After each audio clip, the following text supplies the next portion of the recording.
มันบ่ถือ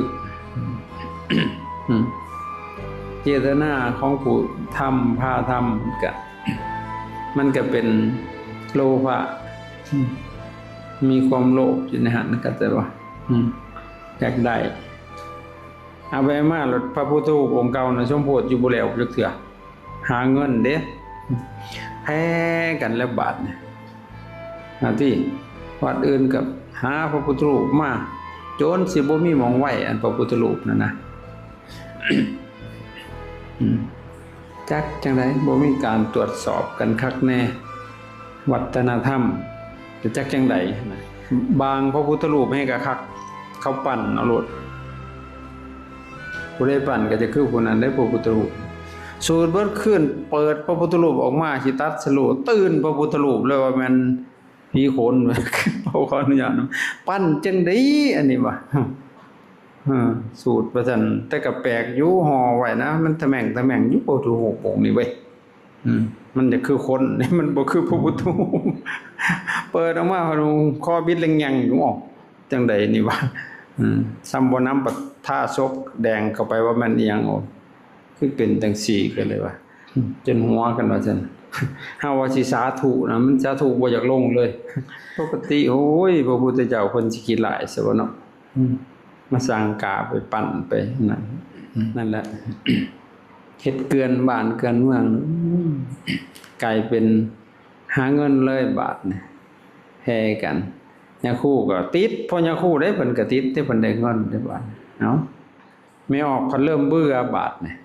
บ่เบื่อนั่นได้ต่อยอดเมื่อยต่อแล้วก็ถามแม่ใหญ่นั่นเด้สิยังบ่ได้เพิ่นว่าถามเอาเลยแต่ผู้ประกาศทำบ่โม้จักเทื่อถามเอาเลยบาทนี่หัวแม่ใหญ่ก็หัวหยองเท่านั้นตัวต่อยอดหลายจนเบิดบ่ได้ยังเขาพัดย่องเอาแน่บาดนี่พัดย่องเป็นได้อย่างครูชุนมาก็ได้ครับเมื่อเอาเฮือนน่ะเชสัตปัทวิงเมืองง่วงนอนแน่ร้านเพิ่นมาขอเงินซื้อขนมดอกคำทงนั่นทงนี่ก็บ่มีเบิดแล้วเนี่ยครูตาดับหนาวเบิดแล้วซั่นเนี่ยครูตาดับถ้าเราลืมข่าวบ่จักเบิดแล้วล่ะว่าง่วยเกี่ยวโคตรเด้อแค่เนาะอย่าเป็นยาคูตะดับเด้อบอกเนาะอย่าไปหาเหรียญอะไรเขาจะได้สอนหั่นนะคือจังว่าเยเตภิกขเวอนุกัมปยทะเยจะโสตพังมันยยุงมิตตวาอามัจจวายาติงวาสาโลหิตตวาเตภิกขเวจิตสุโสตปฏิยังเกสุสมาทเปตภาวินิเชตปฏิทาเปตปาโดกันภิกษุทั้งหลายชนเหล่าใดพอสิเว้ากันฮู้เรื่องมันยยุงพอสิเว้ากันฮู้เรื่องมิตตวามิตรก็ดีนะภาษาบาลีกับภาษาลาวเฮาเกือบมันอันเดียวกันเด้เพราะภาษาลาวเฮาได้จากบาลีสันสกฤตเว้าอยู่หากบ่ฮู้ดอกจังอันใดเป็นบาลีจังอันใดเป็นสันสกฤตมิตตวามิตรก็ดีอามัจจวาอามาตย์คราสการก็ดีญาติงวาญาติก็ดีสาโลหิตตวาสายเลือดก็ดีถ้าพ่อสิเว้ากันฮู้เรื่องหั่นนะให้นำเอาหลักธรรมคำสอนเขาเห็นบ่อัสสาสะปตาธรรมที่นำมาซึ่งความเบาใจเสมอมันเบาใจบ่มันบ่ได้เบาใจจักดีเด้อพ่อแม่เบาใจต่อลูกอยู่บ่หนักขนาดเลย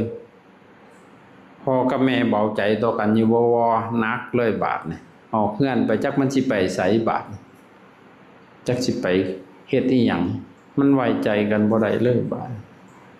ลูกศิษย์เบาใจต่อครูบาอาจารย์บ่ครูบาอาจารย์เบาใจต่อลูกศิษย์บ่บาดบ่เลย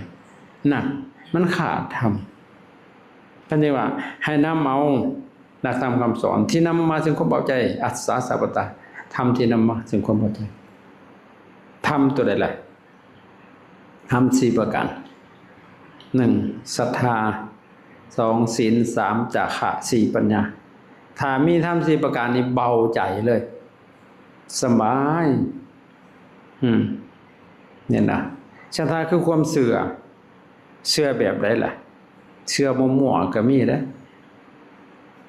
เชื่อแบบงมง่ายก็มีมันต้องระดับตถาคตโพธิศรัทธาในปัญญาการตรัสรู้ขององค์สมเด็จพระสัมมาสัมพุทธเจ้าเชื่อบาปมีบุญมีทำดีได้ดีทำชั่วได้ชั่วตนทำตนเองเป็นผู้ได้รับผลของการกระทำเหล่านั้นนี่ศรัทธามันอย่างลงสิมันเป็นศรัทธามั่วๆพาให้เหตุพิธีคลองเหยาะแกล้งแยะสักกะมอมเสกกะบานแต่งแก่บูชาเสียขอรับโชคบ้าบนเสกเป่าบ่แม่นจังซั่นต้องประกอบด้วยปัญญานี่ศรัทธามันอย่างลงไปแต่บ่มีปัญญามันงมงายได้ศรัทธาเมาแล้วตั้งแต่เรื่องบุญมีศรัทธามีศีลมีจาคะมีปัญญามีเมื่อมีความเชื่อแล้วมันศีลก็บ่ต้องห่วงมันมีโดยอัตโนมัติเลยมันศรัทธามันเชื่อว่าบาปมีบุญมีมันสิทำบาปไว้น้อยหนึ่งก็ย้านได้แหละเพราะมันเชื่อเด้ทุกสิ่งอย่างมันบ่เกิดขึ้นลอยๆมีเหตุแต่ปัจจัยมันย้านมันบ่เฮ็ดมันเว้นเองมันโดยอัตโนมัติเลยแหละนั่นแหละจาคะมันก็มีเลยปลดปล่อยพัฒนาการต่างๆโหเลยแหละเกิดมามันบ่มีหยังมันก็บ่เคยให้ตัวบ่มันก็เลยอยากให้อยากเสียสละมีความเมตตาดีเกิดปัญญาหอบหูในกองสังขารทุกสิ่งอย่างเกิดขึ้นมันบ่อย่างดอกเป็นอนิจจังทุกขังอนัตตาเห็นแล้วก็ขอบคุณซึ่งคุณงามพอดีเป็นสิเบาใจเลยบาดบ่ต้องห่วงว่าลูกเฮาสิไปทำแนวบ่ดีบ่งามผัวเฮาเมียเฮาญาติพี่น้องพ้องพันมีธรรมเหล่านี้ปลอดภัยสบายเพิ่นให้สอนเด้อผู้เจ้าบ่แม่นว่าดูก่อนภิกษุทั้งหลายบุคคลผู้ใดสิคือรวยๆเนี่ยขอเบอร์ขอแอปขอ LINE โลดเด้อบ่ได้ว่าเด้นำหมดเฮือนเลยแผ่มันเลยบ่ได้สอนบ่แผ่เขาก็ได้สอนเขาเข้าใจมันอดบ่อยู่เด้อแต่รถเป็นคันเขาก็ยังซื้อให้ขี่มันเข้าใจมันเชื่อว่าโอ้ยเนาะมันทำประโยชน์ได้ความเสียสละให้เขาให้ได้นี่แหละคือเฮามาอยู่นี่ถ้าอาจารย์บ่ได้แผ่เลยทุกอย่างพวกท่านก็เห็นอยู่นำกันจังซี่น่ะสันพร้อมกันนี่นำกันบาดเดียวสันอาหารแต่ละมื้อเชื่อเอาทั้งนั้นทั้งเบิดเลยแต่มันก็คือมาเป็นไปได้อยู่ซะผู้เขามีศรัทธาแห่งก็ถวายไว้เป็นเท่าใด100 ล้านก็มีถวายเป็นค่าอาหารพุ่นว่าเอาไปใช้จ่ายในงานเขาเมาเอาแล้วบุญนะแทบสิบ่เหลือแล้วพวกที่เฮาเรียนบ่เฮาพัดสิเป็นหนี้เขาเจ้าจะได้บาปจังไว้เฮ็ดได้ย้อนว่าผู้เพิ่นมีศรัทธาประกอบด้วยปัญญาศรัทธาแก่กล้าฮู้เข้าใจเชื่อในบาปบุญคุณโทษนะก็เลยอยากทำศัพท์ของเขาเจ้าให้เป็นประโยชน์ก่อนจะรับตาอำลาโลกไปหาไปนำบ่ได้เพราะเท่าก่อนขี้ไข้ค้างดอกสิ่งใดที่เฮาทำดีแล้วโดยกายวาจาใจสิ่งนี้มันจังสิไปนำเฮาสลาดก็เลยเปลี่ยนแปลสภาพทรัพย์ของเขาเจ้าจากทรัพย์ภายนอกให้เป็นอริยทรัพย์ทรัพย์ภายในทรัพย์ภายในเป็นอริยทรัพย์มันประเสริฐเพราะมันสิตามเฮาไปตลอดกาลถ้าทรัพย์ภายในนะทรัพย์ภายนอกนี่มันบ่ไปนำเฮาได้เฮาสิใช้แต่ในปัจจุบันนี่ตายไปแล้วก็กองจุดบุญอยู่หั่นแหละคนอื่นญาติกันต่อทรัพย์ภายนอกสมบัติพระสถานเฮือนซ่านล้าน8เครื่องอยู่ของกินเครื่องใช้อำนวยความสะดวกทุกอย่างเป็นทรัพย์ภายนอกแต่ทรัพย์ภายในทรัพย์คือศรัทธาทรัพย์คือศีลทรัพย์คือหิริทรัพย์คือโอตตัปปะทรัพย์คือพระโหสัจจะทรัพย์คือจาคะทรัพย์คือปัญญาซึ่งนี่เป็นทรัพย์ภายในมันเกิดขึ้นอยู่กับไผแล้วบ่มีเสื่อมบ่มีเสียไฟบ่ไหม้น้ำบ่ท่วมโจรปุ้นเอาไปก็บ่ได้เลยไปนำเฮาทุกภพทุกชาติเลยทรัพย์ซุนี้ นั่นสลาดก็เลยแปลสภาพศัพท์ได้เนี่ยแต่ว่าถ้าบ่มีศรัทธาพอบ่มีปัญญาพอก็บ่รู้จักในการหายดอกเพราะนี่ว่าคนพาล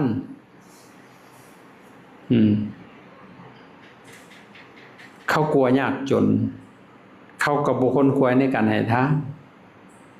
แต่บัณฑิตชนกลัวยากจนจึงคนควรในการให้ทานเห็นบ่คนพาลขยันมันเบิดเขาบ่ให้กี่ชนิยมไว้หั่นน่ะพาลเพิ่นนั้นคนพาลก็บ่แม่นว่าคนชั่วฆ่าหาหรือโหดหยังดอกพาลก็มาจากพาละพาโลคน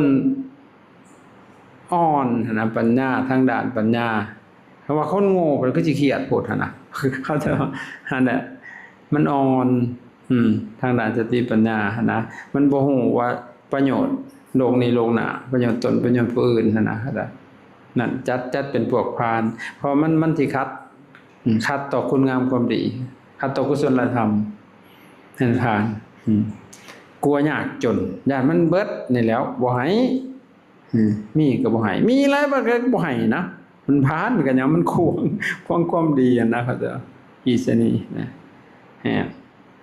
แต่บัณฑิตชนกลัวยากจนคนควรในการให้ทานอย่างมันจนกระชาตินี่นะอิ่มแน่บ่แน่ก็จะก็สิให้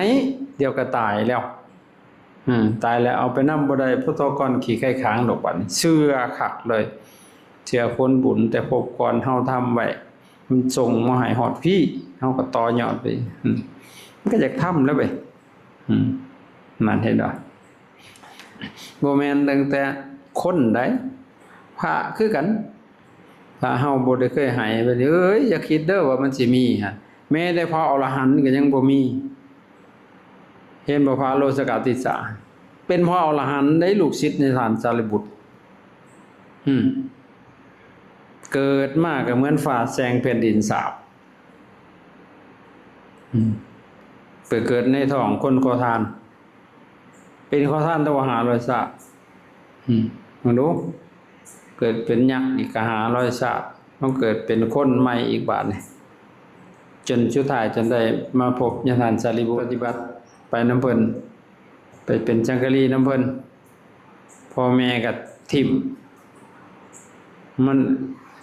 โหดปานใดอัปปีฉันได้เกิดขึ้นมาอยู่ในท้องแม่ก็เฮ็ดให้แม่ช่วยด้บ่แม่นช่วยแต่แม่ได้หมู่นำกันขอทานช่วยเบิดหมู่เพราะเราอยู่ในหั่นมันปานนั้นผู้ใดบาปซุมนั้นแม่ทิ่มไปหากินเองพ่อญาณานสารีบุตรญาณานสารีบุตรเอามาเป็นจังกะรีเอามาบวชเป็นโจน้อยให้ช่วยเบิดหมู่ไปบิณฑบาตนั่นเผอิญมื้อนั้นมีแต่คนนอนหลับไปก็บ่อยากใส่บาตรบาดเรามาบวชมื้อเดียวมื้อแรกช่วยเบิดเห็นบ่รู้กินก็บ่ฮู้จักอิ่มนั่นน่ะสุดท้ายได้บรรลุเป็นพระอรหันต์บวชเป็นครูบาไปบิณฑบาตก็บ่ได้คือเขาช่วยแล้วยังบ่พออีกเด้ขี้สะแหนงแห้งแล้งหมู่แบ่งข้าวให้ฉัน 2-3 คำนึงเบิดแหละมันเหยเป็นน้ำอากาศความแห้งแล้งของใจมันปานนะผู้ใดน่ะแต่ตรงกันข้ามเหมือนพระศิวลีผัดบ่ได้อึดเข้าไปในดงก็เกิดเป็นหมู่บ้านเห็นบ่เป็นหยังล่ะให้ไว้ก่อนเคยให้ไว้หลายพวกพระศิวลีพระพุณณมันตริบุตรพวกหมู่นี่มันมีศัพท์หลายต่อให้ไปในอูแองแรงกันดานมันก็ห่อนหัวเทวดาเข้าไปในดงพระเป็นที่500พุ่นไปนำเพิ่นเกิดเป็นหมู่บ้านเกิดขึ้นบิณฑบาตสันสบายบัดไปวิทย์ผู้ไปน้ำลังบ่ได้มีหมู่บ้านจักดิมันเป็นเทวดามันห่อนหัวมันเข้าใจบ่เพิ่นให้ไว้คันบ่ให้ไว้ก็ต้องบ่เป็นพระน่ะก็หิวอยู่ผู้เดียวก็ยังบ่จะกุมปากเด้เห็นน่ะคันให้ไว้ก็บ่อึดมันเป็นจังซั่นเพราะนั้นเฮาศึกษาสิเฮ็ดหยังก็ให้ศึกษาเรื่องให้มันถี่ถ้วนให้มันชัดเจนอย่าให้คลุมเครือคันสิเฮ็ดบุญก็ศึกษาเรื่องบุญให้มันดีๆเห็นบ่ อืมศึกษาให้มันดีๆจังลงมือกระทำบาดนั้นสิบ่ผิดหวังสิบ่เสียเวลาคือสิบวชก็ศึกษาเรื่องการบวชให้ชัดเจนคือเว้ามาเมื่อคืนนี่ก็พอสรุปใจความได้บวชเพื่อสิออกจากทุกข์บวชเพื่อสิออกจากวัฏฏะสงสารเพื่อดับทุกข์ว่าจังได๋มันดับมันได้บ่ทุกข์มื้อนี้ก็สิได้น้อมนำเอาธรรมะในเรื่องการประพฤติปฏิบัติการทำสมาธิเอากับบ่ปนบก็ได้เราสิได้เว้าไปเลยสิอธิบายให้ฟังให้หัวข้อหรือให้เป็นคำถามเรื่องสมาธินั่นแหละคำถามก็คือว่าสมาธิคือหยังเป็นหยังจึงต้องทำสมาธิทำสมาธิเพื่อหยังและจะทำสมาธิโดยวิธีใดอันนี้คือปัญหาแหละนี่นะ เป็นกระทู้ธรรมแหละเป็นหัวข้อแหละแค่นี้แหละเรื่องสมาธิเรื่องเดียวนี่แหละแน่นอนเนาะถ้าเฮาบ่ฮู้ว่าสมาธิคือหยังล่ะเฮาสิเฮ็ดเป็นบ่ล่ะสมมุติเฮาฮู้เฮาเข้าใจที่ผิดเฮาก็เฮ็ดผิดเป็นนั่งก็เป็นแต่สมาธิหั่นแหล้วเว้ยของมันบ่ได้ฮู้บ่ต่างหยังแล้วครับ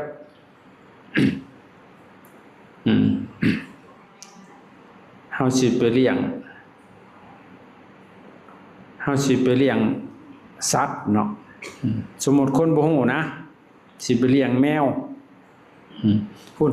เอาไปขังไว้ในหนองน้ำพุ่นตายมาแล้วแมวมันสิแมวพิบ้าบ่สิไปอยู่ในน้ำบ่แม่นป่าเนาะแม่นบ่น่าเอาที่ซะผู้นึงเพิ่นสิเลี้ยงกุ้งบัดนี้โอ้ยไปเฮ็ดคอกไว้อยู่หัวโพนพุ่นตายเบิดไอ้กุ้งซุ่มพุ่นน่ะก็ได้มันต้องศึกษาให้มันชัดเจนเข้าใจบ่แมวเนี่ยมันกินอีหยังวะกุ้งมันกินหยังมันมักน้ำแบบใดอุณหภูมิส่ำใดแมวแต่ละสายพันธุ์มันกินอีหยังมันอยู่อุณหภูมิส่ำใดนี่คือศึกษาให้มันชัดเจนพุ่นดอกสิไปเลี้ยงแบะเอาเอาไปค้างไว้น้องน้ำตายเบิดแบะจำเจาะเห็นบ่ก็คือบอกให้ฟังมือก่อนแล้วอยากได้น้องงัวไปบีบเอาอยู่เขามันบาดหรือไปบีบเอาอยู่หางมันบาดเซินบีบจนตายก็สูญเปล่านี่แหละเพราะฉะนั้นเฮาควรศึกษาให้เข้าใจให้มันชัดเจน ลงมือปฏิบัติสิบ่เสียเวลาเฮ็ดก็ง่ายเฮ็ดถูกวิธีสมาธิคือหยังเฮาเคยได้ยินแต่ว่านั่งสมาธิ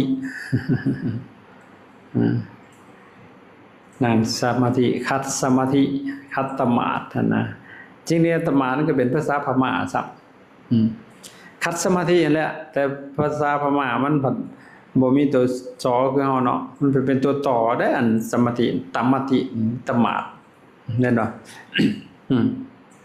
นั่งคัดสมาธิเนี่ยนะ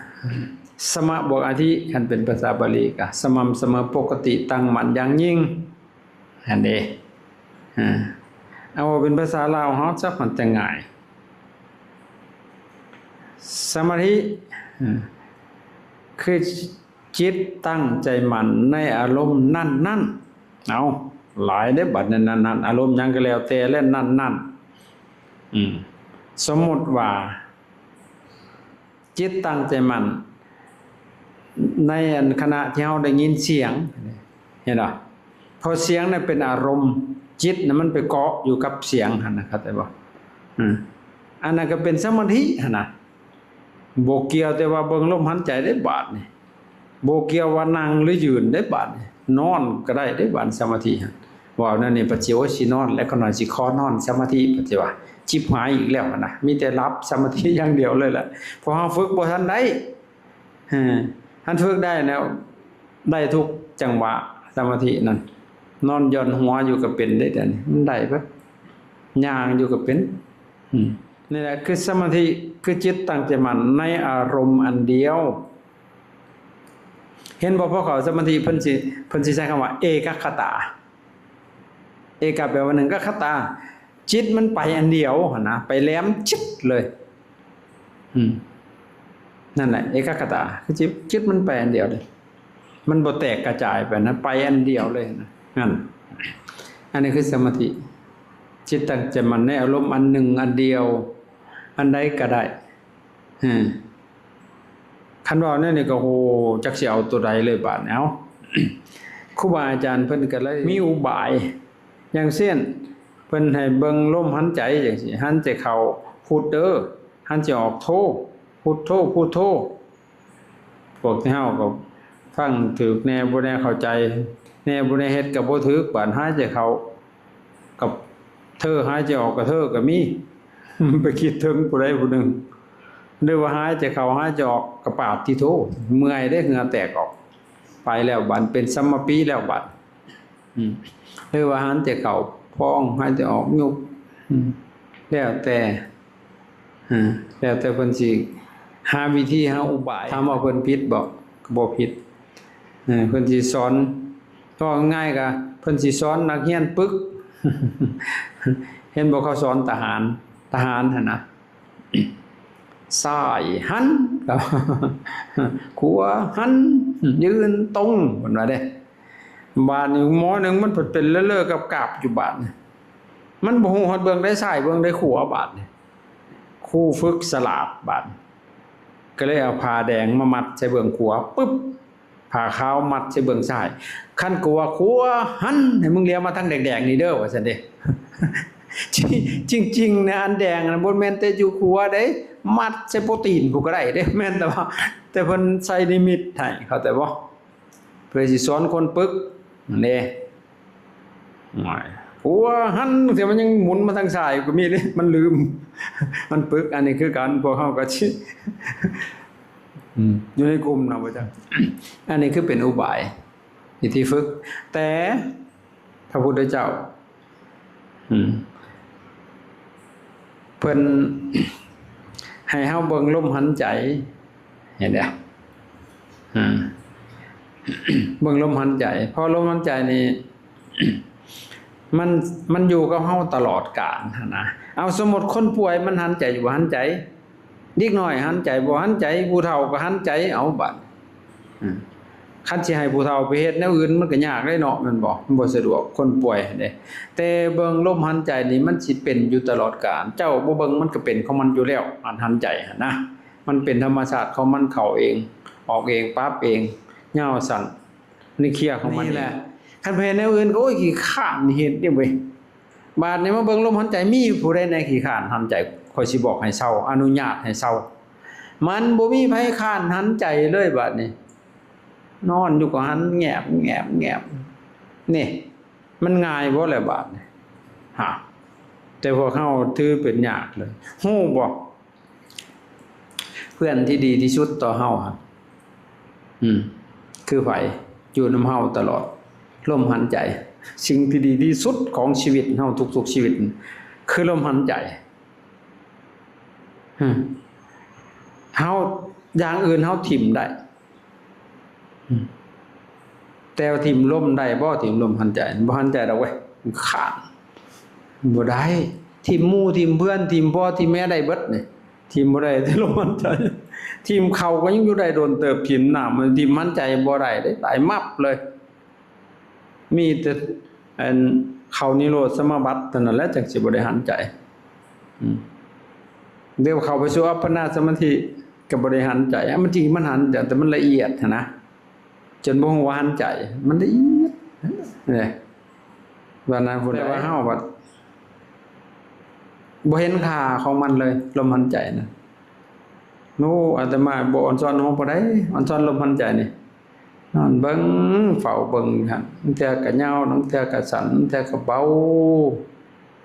โอ้เวลาจิตมีความสุขลมหายใจก็นุ่มเวลาจิตอยากหายลมหายใจมันก็จะหายน้ำกระท่อนกระแท่นได้สังเกตบ่คนสิหายนะหายรู้ได้หั่นน่ะโกโลดหั่นน่ะ บานนี้ครับมันงอแงกนึงสาวเอาบักยาวๆโลดกันจุ๊บไว้ปล่อยเอาธรรมศาสตร์มันสอนเฮาอยู่สังเกตบ่เวลาพวกเจ้าจะหายนอนบ่หลับเพิ่นว่ามันเคลียร์เองได้หั่นมีแห้งได้หั่นคันได้เฮ็ดนั่นน่ะแต่พวกเฮาบ่สนใจพระเจ้าเพิ่นให้เบิ่งลมหันใจหันใจเข้าหันใจออกแต่เพิ่นก็มีวิธีในการสอนเป็นระบบเรื่องสมาธิแต่ว่าสิเอาไว้เว้าบัด มื้อใหม่ซะสิอธิบายเรื่องนี้ไปซะก่อนตัวสุดท้ายอันนี้คือตัววิธีจะทำสมาธิโดยวิธีใดนี่เว้าเรื่องสมาธิซะก่อนคือจิตตั้งใจมั่นในอารมณ์อันเดียวแต่สมาธิอันมีหลายระดับขันธมิตรเพิ่นเรียกว่าคณิกะสมาธิคือสมาธิชั่วขณะนะเข้าใจบ่ในเดียวนะแล้วก็หลุดจังซี่นะสมมุติว่าเอาฟังเสียงฟังหน่อยนึงพอแนวคิดพอเว้ามาอีกพอเศร้าแล้วลืมแล้วตัวฟังครับเห็นบ่มันมีชั่วขณะนะสมาธิเป็นคณิกะสมาธิต่อมาอีกก็อุปจารสมาธิจังซี่นะสมาธิแต่ก็ยังบ่ทันได้เข้าดอกมันเฉียดๆซื่อๆเฮานั่งไปฟังดีๆหรือว่าเบิ่งลมหายใจดีๆจิตมันเริ่ม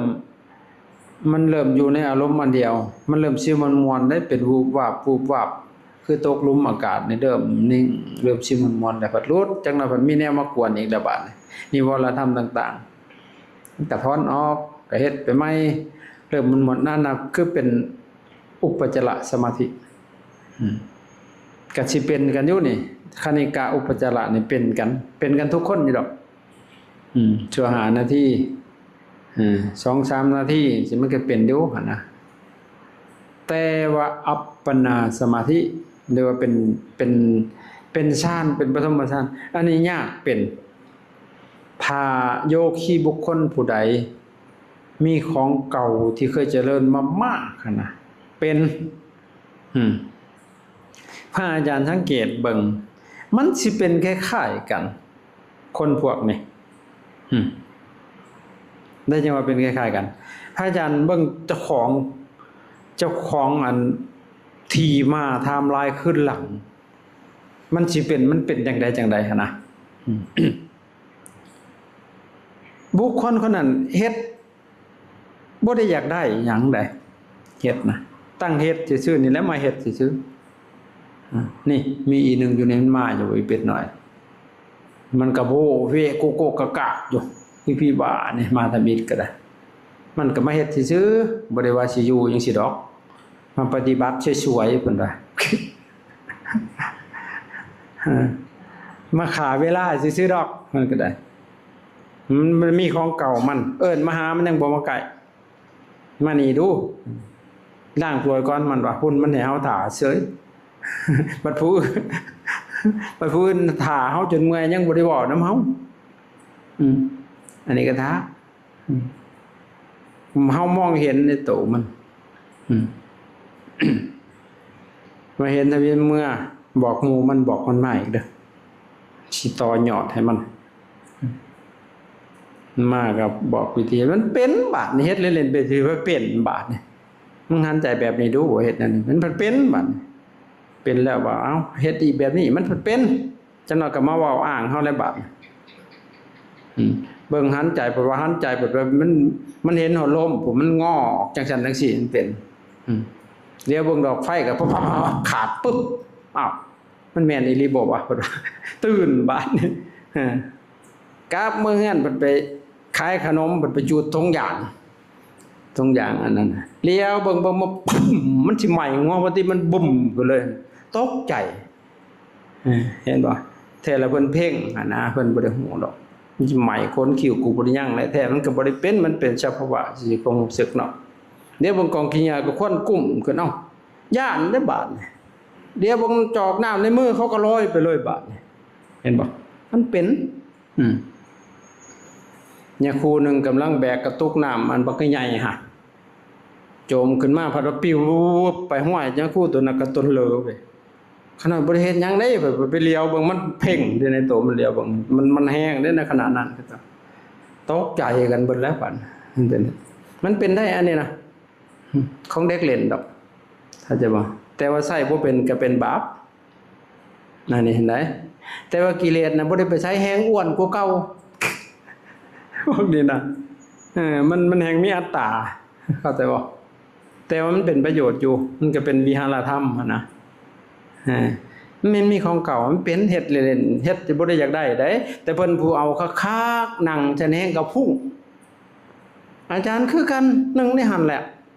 เพราะหยังข่อยบ่ได้สนใจดอกข่อยสิไปเป็นผัวเขาบ่แห้งล่ะข่อยก็มาบวช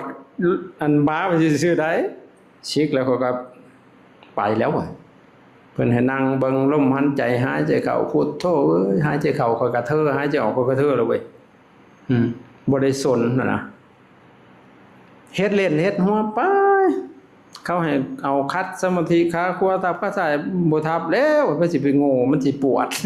เอาผ้าพกไว้เพิ่นสิฮู้ว่าทับหรือบ่ทับพุ่นน่ะหัวเพิ่นฉลาดมันคนฉลาดแก้มโกงเนาะเพิ่นว่าเพิ่นก็เทศให้ฟังอ่อนซ้อนก็สิฟังเขาก็คิดไปตามภาษาของข่อยจักเพิ่นเว้าเรื่องอีหยังบ่ฮู้เรื่องเลยนั่งคิดกินนอนผู้สาวเสยเดี๋ยวบาดมันถึงจุดมันบาดมันหอกแตะเฮาน้อยเดียวมันสะกิดเฮาน้อยนึงนะจิตมันตึ๊บโลดห่วยมันแม่นความเพิ่นเด้อันนี้ว่าซั่นน่ะ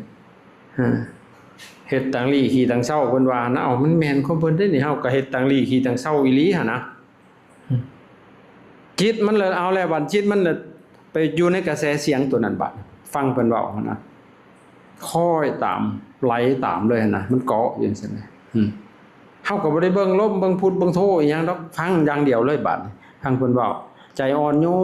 บโยมสัมพอเพิ่นว่าจิตใจแข็งกระด้างบ่มีหูหอมธรรมจิตใจมันอ่อนโยบโยบลงบัดมันเป็นอารมณ์อันเดียวเลยได้บัดนี่มันบ่สนหยังเลยมันฟังแต่เสียงเพิ่นเว้าอย่างเดียวเลยค่อยไปค่อยไปค่อยไปมันพอดีมันบาดมันคึบเข้าไปเลยสมาธิมันบ่ได้ยากบาดมันเข้ามันโดดเข้าไวคือหยังนี่จังหน่อยบ่จะเฮิงไปได้สิวับเนาะเพิ่นแห้งแล้วมื้อฮือแต่ดึกๆก็บ่เป็นจนเศร้าอยากพูดอะไรไปอยากเป็นนะเศร้าซะอย่าเอาตัณหานำหน้าคันเอาตัณหานำหน้ามันต้องมาละตัณหาอีกทีนึงเอาสันทะนำหน้ามันจึงเป็นกุศลสันทะคือพอใจทำพอใจไฟดีนะบ่เป็นหยังก็อย่าหัวมันแล้วแสดงว่าเฮาเฮ็ดมาน้อยมันจังบ่เป็นเอาอย่าสินั่งนี่นะบ่เป็นหยังก็ยากของมันสินั่งเบิ่งอยู่นี่นะเอาจังซี่เฮ็ดไปเฮ็ดมาบาดนี่มันชินได้บาดนี่มันชินเคยเฮ็ดบาดนี่มันพอดีมันบาดจิตน่ะมันสิรวมโตกันเป็นหนึ่งเฮาเบิ่งลมก็คือเฮาเพ่งนั่นแหละเบิ่งไปเบิ่งมาผู้เบิ่งกับผู้ถูกเบิ่งแล่นเขาเป็นอันเดียวก็เลยบาดเรื่องหยังมันสิบ่เป็นสมาธิครับบาดชำฟ้าลงโดนแล้วบาดนางเทียงทีรี่บานจ้างกระบองเงานอนงองแงกๆแล้วเทียงได้น้ำตาไหลพร้อมพุ่นแล้วบาดซึ่งเลยแล้วบาดคันมันเป็นพระนี่ก็บ่อยากชิกเด้อคันมันเป็นโยมก็ป้าผัวซะบ่อะไรบัดสิไปบวชบ่ได้อ่อนซ้อนน้ำเจ้าเคยหวงพวกก็เซาหวงมาฮอดนี่น่ะสิแต่งฮอดเมียให้มันพุ่นแท้เด้หันเป็นจังซั่นแต่บ่แล้วมันก็เสื่อมดอกมันเป็นได้มันก็เสื่อมได้เข้าใจบ่ถ้าเฮ็ดต่อกันเลยมันก็ได้เสื่อมมันก็เฮ็ดใหม่ได้เข้าใจ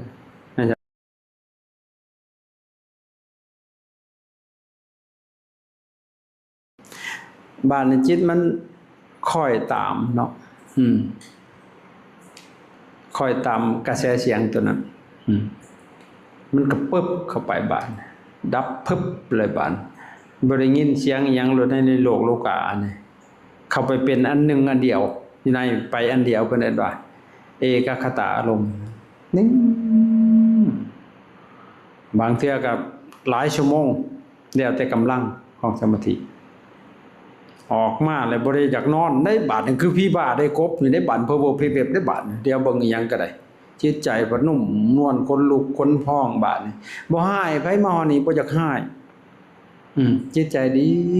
มีแต่อยากเฮ็ดบุญมีแต่คนอื่นได้บาดนี่ลายมักไหม้อีกมาฮอดนี่มันสิเป็นจังซั่นอันนั้นเป็นอัปปนาสมาธิเรียกว่าเป็นฌานเป็นปฐมฌานฌานเบื้องต้นประกอบด้วยองค์หามีวิตกวิจารปีติสุขเอกคตาวิตกคือหยังวิจารคือหยังปีติสุขเอกคตาวิตกก็คือความคิดต้องมันสิมีอยู่ความคิดเบื้องต้นที่ทำเฮาเบิ่งลมหายใจความคิดก็กุ้มลุ่มอยู่หั่นก็เบิ่งไปเรื่อยๆเคยเปรียบเคยอุปมาให้ฟังอยู่ไอ้ตัววิตกนี่นะคือความคิดคล้ายๆว่าเฮาไปหาคนหนึ่งในคนทั้งหลายเข้าใจอยู่บอกนี่งานปฏิบัติธรรมงานปฏิบัตินี่เอาสมมุติว่าแม่ออกหนึ่งเราไปหาหมู่แล้วแม่ออกหน่อยไปหาแม่ออกใหญ่เอาสมมุติ ไปใช้นางใหญ่นี่เราก็หาเลี้ยวหาอยู่หั่นแหละก็เห็นหลายขนาดคนนะเขาจะเพือกของจักบ่แม่นนางใหญ่เว้ยเลี้ยวแล้วเลี้ยวอีกคนก็วุ่นวันหั่นแหละนั่นแหละอันนั้นวิตกก็คือความคิดเข้าใจบ่เฮาคิดก็สร้างก็เบิ่งลมอยู่หั่นจับอยู่ในลมหั่นหาไปหามาแล้วไปเห็นบาดนี่เห็นนางใหญ่หั่นน่ะโอ้ยเราอยู่พุ่นเนาะว่าจัดเห็นแล้วมันสิหาอยู่บ่มันก็เซาหาสุดพี่บ้าบ่เห็นแล้วยังสิหาอยู่มันก็เป็นวิจารณ์บาดนี่ปาแล้วปาการหาความคิดนั่นปาถิ่มเลยจุ๊บย่างเข้าไปเลยบาดดิ้งเข้าไปจนบ่กระพริบตานี่แหละติดกับลมแล้วมันสิยืดคือเลื่อยไม้นี่เป็นอันเดียวนวลได้บาดนี่นึงเทื่อสิหายพู้นแล้วบาดปานน่ะผู้ใดคนลุกคนพองแล้วจับลมได้เลยพอเข้าไปฮอดปึ๊บวิจารณ์หายไปเลยบาดไปฮอดแล้วมันจึงสินำฮอดอันนั้นลาวอยู่ว่ามันฮอดมันก็อยู่นำกันเนาะปีที่เกิดขึ้นเลยมันว้ายมีแห้งเดี๋ยวคนเราหาจนเมื่อยเพิ่นว่าหาจนเมื่อยเลยนี่นะมีแห้งเกิดปิติคนลุกคนพองไปนำกันสุขเลยปิติไปหันสุขปิติหันยังบ่แม่นสุขเด้ปิติหันมันเพียงตั้งแต่คือสิสุขคล้ายๆเฮาแกงเฮ็ดโอ้ยหอมได้แกงเฮ็ดนะโงกมันเป็นแต่แซ่บเท่าไว้มันบ่แม่นแซ่บได้อันหอมหั่นน่ะคือสิแซ่บเข้าใจบ่อันนั้นแหละปีติบัดแซ่บได้หันสุกบัดได้กินนะโอ้ยแซ่บนั่นเด้หลังจากก็ไปอันเดียว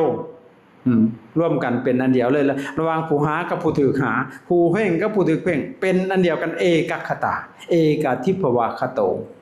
สุขบาดนี่บ่ต้องห่วงบ่ต้องถามว่าสมาธิคือหยังพระพุทธเจ้ามานั่งอยู่หน้าก็บ่ถามที่ถามอีหยังล่ะบัดมันเข้าใจแล้วได้ซิมได้ทราบแล้วทราบแล้วเปลี่ยนเพิ่นว่านะเว้าคือชื่อดอกอันนั้นบ่ได้ฮู้เรื่องอีหยัง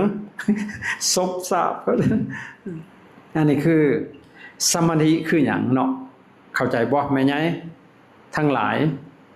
สมาธินั่นบ่หมายความว่านั่งเป็นได้ทุกสถานการณ์สมาธินะพอจิตตั้งใจมันในอารมณ์เดียวเพราะฉะนั้นบ่แม่นแต่นั่งให้เข้าใจเด้อแต่เป็นหยังแต่นั่งบาดสมาธิที่เฮานั่งมันจะตั้งมั่นได้นานกว่าอย่างอื่นเข้าใจบ่เวลาย่างก็เป็นอีกแนวนึงสมาธิเวลานอนนี่เฮาบ่ชำนาญมันก็สิหลับไปเลยคันผู้ชำนาญก็นอนก็เป็นอันเป็นซั่นยืนเดินนั่งนอนเว้าคิดทำคิดมันก็เป็นสมาธิพอจิตเฮาจ่อในอารมณ์มันเดียวอยู่แต่สมาธิต่างระดับขั้นเป็นซั่นหรือว่าสิมื่นตาหรือลับตาเป็นได้ทั้งเบิดสมาธิพอจิตอยู่ในอารมณ์เดียวแต่ว่าสิขันใดก็อีกเรื่องหนึ่งเอาเป็นว่าสมาธิจังซี่เข้าใจเนาะเพราะฉะนั้นฝึกอยู่ตลอดได้ฝึกสมาธินะคือมีสติหั่นประคองจิตให้มันอยู่ในอารมณ์อันหนึ่งอันเดียวนะบาดนี้เป็นหยังจึงต้องทำสมาธิบาดต้องถามได้ไม่ทำเห็นเพราะว่า จิตเตนะนิยติโลโกเกนะสุปริกิสติจิตตัสสะเอกธรรมมัสสะสัพเพวะวะสมันบะโคชีวิตตังอัตถภาวจะสุขทุกขาจะเกเวลาเอกจิตตสมาหุตาลหงโสวัติติคโน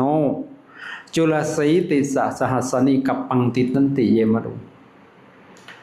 เพราะว่าจิตเพื่อสิมาจัดการกับจิตเพิ่นว่าโลกนี้อันจิตดวงเดียวเป็นผู้นำไปโลกนี้อันจิตดวงเดียวเป็นผู้กระเสือกกระสายไปชีวิตตังอัตภาวโวจะสุขทุกขาจะเกเวลาชีวิตอัตภาพความเป็นอยู่ความเป็นไปจะสุขหรือทุกข์อยู่ภายใต้จิตดวงเดียวเพื่อสิมาจัดการกับจิตได้เดี๋ยวจิตของเฮามันคือลิงเนี่ยมันกิ้งกอกแต่ได้จิตนี่นะฮะปั๊บหันปั๊บนี่มันคิดโอ้ยยิ่งใกล้สิสงบก็ยิ่งคิดมากแหละจิตนี่นะแต่เฮาบ่ได้เห็นเพราะหยังอิริยาบถน่ะมันบังไว้เข้าใจบ่มันบังความคิดบังทุกข์อีหยังต่างๆไว้เข้าใจบ่ลองเฮามานั่งตึ๊บคือขังไว้นะผูกไว้มันไปทางใดก็บ่ได้รับตาไปอีกนำมันมึขึ้นมาที่ละบาทนี่พวกมาแต่เวียงก็สิคิดฮอดเฮือนบ่จักแล้วจังได๋จังจั่นจังซี่พวกมาแต่สุขุมาก็สิคิดพวกมาแต่อันตะปื้อก็สิคิดกูสิเมื่อได้น้อพุ่นน่ะสิ18ได้เนาะหมอนัดหรือ19ว่าไปละบาทมันคิดบ่เมื่อก็บ่ได้เพิ่นว่ายังสิบ่ได้มันก็เป็นเข้าใจบ่ข่อยนี่แปลกโมอยู่ข่อยเวลาเป็นหยังคั่นนะมันบ่ค่อยกินยาเฮ้ยาอาตมามีแต่ยาดีๆดะพอลูกศิษย์มันหลายเนาะผู้อยู่ออสเตรเลียก็ยาอันนั้นก็ดีผู้อยู่อเมริกาก็แฮงดียาตัวนี้เอามาให้ข่อยก็กึบตดเอามาให้ตัวใดแม่นก็กินทั้งเทื่อว่าจัดมาให้บักหลายเขียนให้พร้อมอีกได้ตัวนี้ดีกระเพาะว่าตัวนี้ดีหยังดีปวดตัวนี้ดีวัดค่อยก็ฟาดเบิดคุยาเลยให้มันดีพร้อมกันตัวเดียวค่อยกระเพาะค่อยก็เป็นก็ว่าวัดก็เป็นกินน้ำกันบ่ได้บ่ได้ก็ห้วยก็เดียวว่ากินพร้อมกันก็ได้เว้ยอัดเข้าไปมันก็รับคักปันยังเลยบาดนี่เก้แพ้น้ำอีกบาดนี่นอนรับคักปันยังตื่นขึ้นมาก็เช้าอยู่ได้มันหกใครแต่มันได้ตื่นแต่ก่อนน่ะกินนักมันแก้แพ้ใช่นัดนี่จามยาที่ฟรีกินเทื่อละแพงโลดแล้วเรียบร้อยตื่นขึ้นมาแก้อังสาเองเลยมีแต่ห้อยเล็บมันเก่าเจ้าของนี่มันสั่นมันก็บ่อยู่เด้ซะกินนักแต่ก่อนช่วงหลังมันบ่กินจ้ะคันบ่มีผู้เอาให้กินบ่กินบ่สร้างสิกินนะมีแต่ยาดีๆจนที่เบิดอายุสุดท้ายก็มาแจกให้หมู่ดีกินเอาแต่เฮาดีนำบ่ค่อยกินยาแต่ก่อนเฮาเบิ่งลมหายใจได้เบิ่งปรับเอาได้เด้บาดมันเป็นนักๆมันเบิ่งบ่ได้ฉะนั้นเนี่ย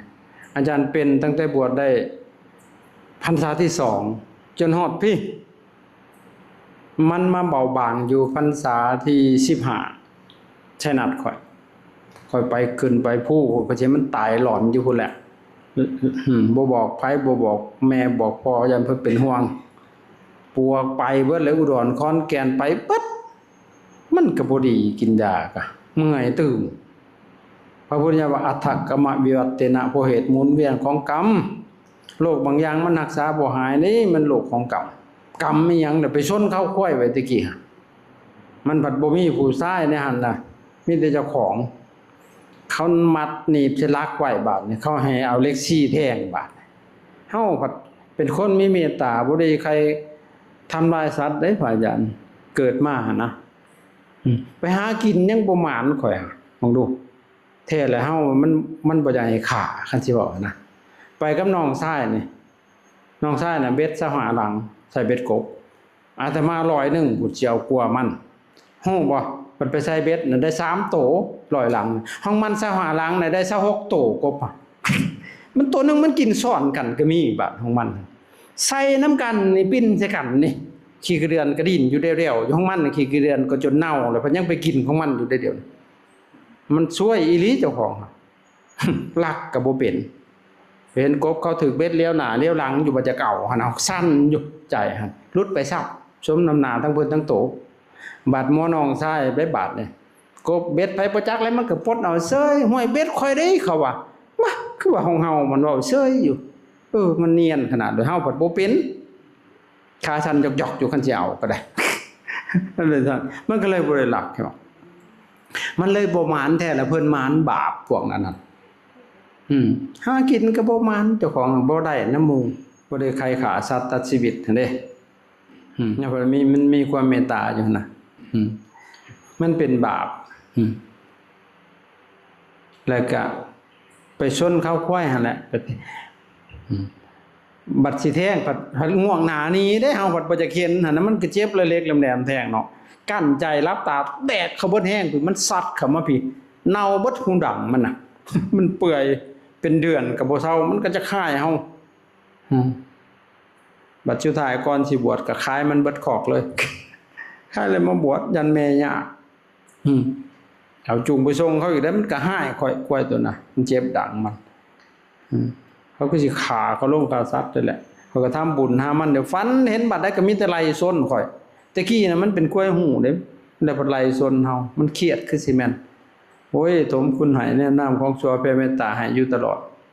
หลายเทื่อเด้ 3-4 เทื่อเดี๋ยวนี้บ่ฟันเห็นน่ะคือสิเบิดกรรมเบิดเวรน่ะแต่พอดีผู้ดังค่อยนี่มันไหลอยู่ตลอดบอกว่าก็ต้องตายย้อนอันนี้แหละบ่ย่างดอกคิดในใจขึ้นไปอยู่ภูปฏิบัตินะมันตายอยู่หั่นซะผ้าคลุมจนเปียกเบิดเอาอัดจักมันมาแต่ใช้อันน้ำพี่บ้านน่ะเขาบ่เหม็นดอกน้ำใสๆจามคือมีหยังอันเป็นคนๆไปอันนั้นคันนอนก็ต้องนอนท่าเดียวจนมันมึนเบิดพุ่นภาคนี่นอนท่าเดียวอย่าติงคันติงเอาโลดมื้อน่ะหนาวอากาศที่จังภูนอนได้ที่แหละมันเฮาบ่ติงน่ะมันเศร้าแหละมันเศร้าอันคันน่ะยามันเป็นหยังก็สิอดเอาหนาวก็ยามันที่อยู่ในท่าเดียวนี่ขอแต่ให้ได้นอนไปหลับไปเลยฝันว่ามีคนเอาถุงพลาสติกมาให้ในปากเฮานี่เต็มอยู่คือเกล็ดหอยนี่ทมออกจนเต็มถุงบักใหญ่แล้วก็มันยังอยู่ในปากมันบ่มีหม่องทมล่ะหูเมื่อขึ้นมาได้ยินเสียงนกหน่อยห้องจ้อง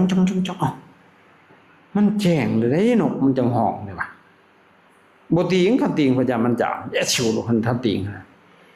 ยามันบ่กินข้าวบ่ไปบิณฑบาตบ่กินขอแต่ให้เฮาสบายนี่นะนอนเบิ่งโดนไปโดนมากก็สิค่อยๆติงก็บ่เป็นหยังหั่นนะติงค่อยๆก็บ่เป็นหยังแล้วก็ค่อยๆมืนตาขึ้นปุ๊บจนสวยลุกออกมาก็บ่เป็นหยังพญาติกูสิหายเด้คิดในใจเสียดายเด้เนาะบ่ได้ทมออกตนมันยังเหลืออยู่นี่นะเห็นบ่มันบ่เบิดจากมื้อนั้นมาก็บ่ได้กินยาเนี่ยมันก็เบาบางของมันเองพญาตินั่นโรคบางอย่างมันรักษาบ่หายแม่นอีหลีตัวโรคกรรมหั่นนะคิดเห็นควายตัวนั้นน่ะบัดคนอื่นได้เฮ็ดหนักกว่ามันคือบ่ให้สิให้บ่เป็นหนี้เพิ่นบ่มีแนวให้เขาอันนี้มันรวยตัวบ่มันมีแนวให้มันไม่มีบุญให้มันที่บ่ตั้งแต่บ่บวชเพิ่นบ่ค่อยเป็นหยังเด้เจ้าของหันแต่เขาเป็นคนหั่นบ่ค่อยเจ็บไปไข้คือหมู่ปานใดเด้หั่นน่ะแต่ว่าโอ้คันมันหูดังมันหายใจสะดวกมันมาสิย่านมันซำนึงไข้ซำนึงไข้หวัดนี่ก็สิไปย่านหัวมันหยังวัดอากาศหนาวๆจังซี่เฮ็ดให้มันร้อนก็ได้ตัวบัดหันใจแห้งๆครับเข้าหัวมันโดดแล้วมันก็ซ่วมเอาไข้หวัดแบบนึงผัดวัดร้อนบัดเฮ็ดให้มันเย็นก็ได้ตัวเย็นได้เฮ็ดให้มันเย็นเฮ็ดเป็นมีตอนนึงพระอาจารย์เบิ่งลมหายใจไปเบิ่งลมหายใจไปลมหายใจเบิดบาดมันเบิดเนาะโดนๆมันงับมาเบิ่งอีกหายไปลมหายใจหลายมื้อต่อกันมาเย็นมันถึงหัวขมองพุ่นหมู่ละฮ้อนสิตายเด้อเจ้าของบัดหนาวข้างฉันเก็บๆบาดมันบ่แม่นเย็นซื่อๆเด้น้ำกระตนกระโตคือบ่มีกระดูกนี่มันคือเป็นสิเป็นแบบอยากคือการ์ตูนนี่ต้นโตเฮาหั่นน่ะเบิ่ง มื้อก็คือว่าไสดิกูเป็นหยังวะกูไข้บ่เพิ่นว่ายิกก็บ่เจ็บมือหั่นยิกก็มันก็บุ้มเข้าเลยเอามากัดแขวกัดจนหัวสั่นดิดๆๆมันบ่เข้ามันนุ่มเข้าไปเลยมันม่วมเข้าไปนี่จับมือหักบิดจังได๋ก็ได้กูเป็นหยังวะเพิ่นว่ามันบ่ฮู้ตอนนั้นเพราะเฮาก็บวชใหม่ด้วยบ่แม่นพี่บาได้ก็บ่แม่นอีเพียนด้วยว่ะก็บ่ฮู้ว่าเป็นหยังย่างข้ามทงไปลงพระปฏิโมกข์พระเป็นร้อยเท่าใดร้อย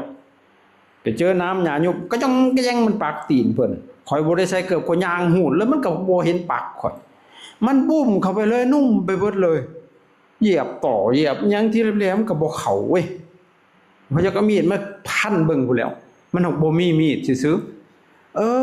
อันนี้เนาะสมณเณรสังกิจจะที่ดาบฟันมันบ่เข้านะมันเป็นอันนี้เป็นสภาวะแบบที่ในจิตนั่นน่ะมันนุ่มไปเบิดเลยแม่นสิ่งที่มันนุ่มมันนวลมันเบานี่มีดฟันบ่เข้าเด้คันบ่เชื่อลองเป่านูนขึ้นไปเด้อนูนปีวงลองเอามีดฟันแค้นรถซื่อๆจ้างก็บ่เข้ามันเป็นลักษณะนั้นแหละความรู้สึกหั่นน่ะที่แน่ๆคือมันหนาวมันเย็นมันจะคือเฮาเอาน้ำแข็งใส่ในขวดแล้วเอาน้ำใส่ในขวดแล้วไปแช่ตู้เย็นให้มันแข็งหั่นมันสิเป็นอายมาแต่ในกระโตเฮาคือเป็นอายออกมาเบิดเลยหลังจากมันก็เป็นอายหุ่มนั่งอยู่จะคือมันมีหยังอ้อมเฮาไว้หั่นนะจะคืออยู่ในอู่แก้วนี่ซั่นแหละแดดลงไปเบิดมื้อมันนั่งอยู่ในแดดหั่นก็บ่ได้เป็นหยังม่วนคือแสงเดือดนี่บัดหมู่เพิ่นว่าออกร้อนออกร้นเหงื่อเปียกเบิดมีแต่แผนที่น้ำผาเพิ่นนั่งอยู่ใส่กระหมดน้ำเจาะบัดงูเห่าลอยขึ้นมาน้ำมันก็บ่ครบบาดนี่มันเป็นหยังเขาเบิ่งมันเฉยอยู่ยุงก็บ่กัดหมดก็บ่ครบเว้ยนั่งเฉยมันเป็นอยู่หั่นหลายมื้อเติบหลังจากหันไอ้โรคที่เฮาเคยเป็นแต่ก่อนเฮาสิเจ็บหัวยามกลางคืนมันน้ำมูกเลือดดังออกมันเคยเป็นประจำเจ็บหัวแห้งแดดร้อนสิเป็นนอนแล้วมันสิไหลออกเศร้าเลยเท่ากูเหมือนมันบ่เป็นอีกตัวนั้นแต่ตัวบักอันเย็นๆไปเผาล้นมันน่ะมันเผาลงไปฮอดพุ่นบักน้องชายกูโหดเบิดแล้วเอาจิบหายเลยบาดมันไปทางใดละบาดมันเป็นตอนนั้นน่ะจิบหายแล้วกูบาดนี่วะ0,000คักๆว่ะเอามึงดูมันเผาหาพอมันเศร้าบาดนี่เห็นบ่เฮ็ดให้มันเย็นมันก็บ่บัดมันก็ตายมาคือกันได้อันบัดร้อนหั่นน่ะเห็นบ่มันเฮ็ดได้เฮ็ดให้เย็นได้เฮ็ดให้ร้อนได้เด้พวกเฮานี่ฮู้ดังดีๆบ่ได้เป็นหยังหั่นละฟ้าเฮ็ดเด้อจังนั้นปัญญากรรมปัญญาเวทมาเอาปัจจิหันใจบ่สะดวกคือข่อยเห็นบ่แอมอยู่ข้อนี่ก็เจ็บนี่ก็ปาดข้อเป็ดอันนี้ก็ได้บ่ได้อยากฆ่าดอกไปนำเขาซื่อๆเขาใส่เขาผู้ชายหั่นก็แม่นไม่ออกเด้ผู้สาว4คนผู้จับขาจับแขนจับปีกมันหายข่อยเป็นผู้ปาดคอมันบ่ได้อยากปาดดอกข่อยบ่กล้าฆ่าอุ้ยไปนุ่งสินซะเขาพอดว่าปะมันคือสิบ่งานมันสิว่ากูเป็นกระเทยบ่วะมาสิเฮ็ดมันเบิ่งพอดว่าปาดคอมันจนสิขาดจนอันนี้มันเสียขลาดออกทางใหญ่อยู่ตรงกลางพี่สายอันในลมมันหั่นน่ะเลือดมันออกเบิดปล่อยพอบินเข้าไปตายอยู่กับไฟเขาด่าหัวอีกบัดไปทางเอาเป็ดโอ้ยบาปปาดคอเป็ดเห็นเด้นี่สิเป็นจังมันไส้เป็นหยังแหละมันคือมาเอาคนเฮาเป็นหนี้นะเขาสิมาเอาตอนเฮามีคันบ่มีมันสิเอาได้จังได๋ล่ะลองมองโลดพวกท่านคนใดคนหนึ่งนี่ปรารถนาสิพ้นทุกข์ลุยเลยตัดสินใจเลยเรียบร้อยโลดหนี้กรรมหนี้เวรมันสิรัดจะไว้คล้ายๆว่าเป็นหนี้แล้วสิหนีไปต่างประเทศมันสิให้ไปบ่ห้องจับเข้าคุกเท่านั้นแหละมันบ่ใส่แม่นต่ออันนี้คือกันมันจังสิเอาน้ำเฮาอยู่ดอกลองเบิ่งโลดลางเทื่อนี่พวกเฮามาปฏิบัติอาจสิเจอเจ้ากรรมนายเวรน่ะนึกเทื่อไปนั่งถาเขาหมอกอยู่เฮือนบ่ได้ระวังเด้อเพียงเมื่อหั่นน่ะ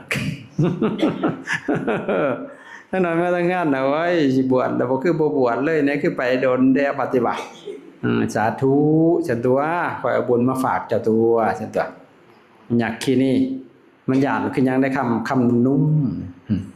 อยากขี้นี่นะบริวารหลายเด้จะขาจะงงเด้หมูมันน่ะหั่นน่ะเห็นบ่นั่นเถื่อก็สิเกิดหันเกิดนี่เด้เกิดนะเพศเฮ็ดไปเกิดจังซี่นั่นๆๆเขามาเอาตัวหั่นน่ะมันมีแนวได้พระอาจารย์เนี่ย หลังจากมันอยู่มามีแต่เรื่องแต่เล่าทั้งที่เฮาบ่ได้เฮ็ดอิหยังให้ไผหั่นน่ะเฮาก็สอนธรรมะของเฮาเกิดศรัทธาแต่ว่าเฮามันแปลกแนวใดบวชมาพรรษานึงเฮาบ่เทศจักมันเอามาแต่ไสอันมาเทศหั่นเข้าใจบ่เทศก็คือมีผู้เอามาให้เทศนี่มึงเว้าตัวนี้เด้อบ่จบตัวนี้เอาตัวนี้ต่อมันก็เว้าแล้วเฮาก็มีหน้าที่เว้าเว้ยพอไปว่ามามันบ่มากึบฮอดใช้แล้วบาดนี่จักบ่ฮู้เลยเจ้าของมือตึกโดนเติบสมาธิมาต่ออีกว่าอีกบ่มีเบิดคืนเบิดมึงตอนนั้นหั่นน่ะเข้าใจบ่มันไปขีนเขาจะตีบาดเขาบวชมาเป็น10 ปี20 ปีขี่เต็มทานวิปัสสนาญาณก็บ่เกิดส่วนไปปฏิบัติธรรมปันส่วนไปขาปัดจนจูงม้าลงน้ำแกงขี้แตกมันบ่อยากไปเฮาบอกว้าวแต่เรื่องปฏิบัติสิเขาผัดบ่เว้าที่เขาผัดสูตรน้ำมนต์แล้วคนน้ำมันไปจะมันคัดหูเขาบาดนี่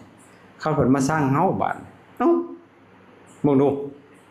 นั่นแหละพญากรรมพญาเวรย่องเฮาเลยบาดนี่